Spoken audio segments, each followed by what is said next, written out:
Hello guys, good morning again. So, isa-isa ko, hinihiwa-hiwalay ko yung pag-check natin para, you know, ma-compare mo. So guys, this one naman, natitignan natin is, I bought it, pre-love po. Ayan, this one naman is called the Brick. Yan. House of Litter Bunny Break in 22. PU po again. So, ito siya. May 2 packets. Na ganyan. So, yung last time po is zippy. The zipper. Ganyan siya. Same as zippy. May packet sa likod. Yan. Yan siya. Pero ito kasi old ata to. So, meron siyang guitar strap. At saka kilis strap. So, siya. Ano natin ilabas? Alam niyo naman ito. So, sige na. Pwede. Pwede naman. Mamaya, pilitin niyo ako. Charot. Ayan. So, pag nabili po ako ng ganito, ng brick, ang tinitingnan ko po, kasi halos magkakaparehas na po siya, nagkakatalo pa rin po sa paa. Yung paa po. Nagkakatalo pa rin po sa paa, kasi ang paa nga po, gold naman siya, pero flat.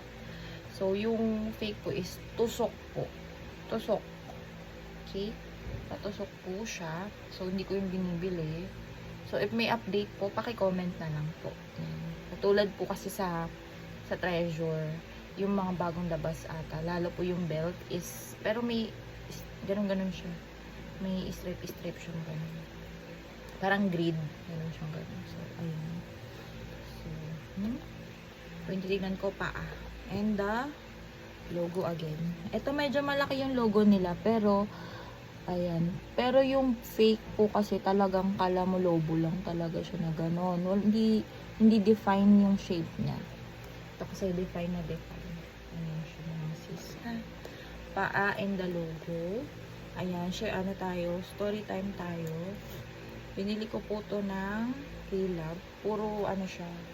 May sira-sira na siya mga sis. So, hindi ko alam. Kasalanan ko siguro. Hindi ko makita. Well, tayo naman ay marunong mag-fix. So, ang ginawa ko, ayan, nilagyan ko po siya dito.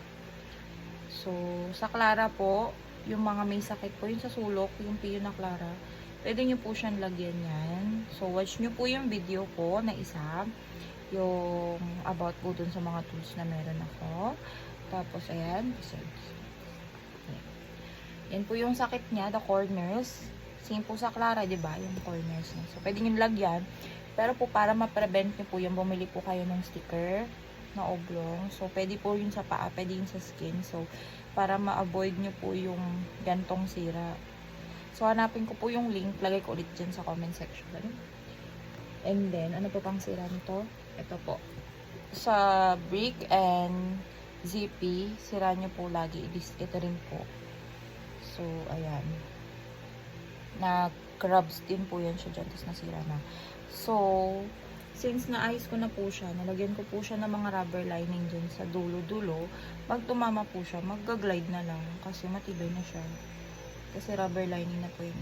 Rubber na po yung tatama dun sa kikis-kisa niya na whatever. And then, ito din po. So, mas matibay na siya. So, goodbye na po to. Ayan. Pwede na siyang ibenta.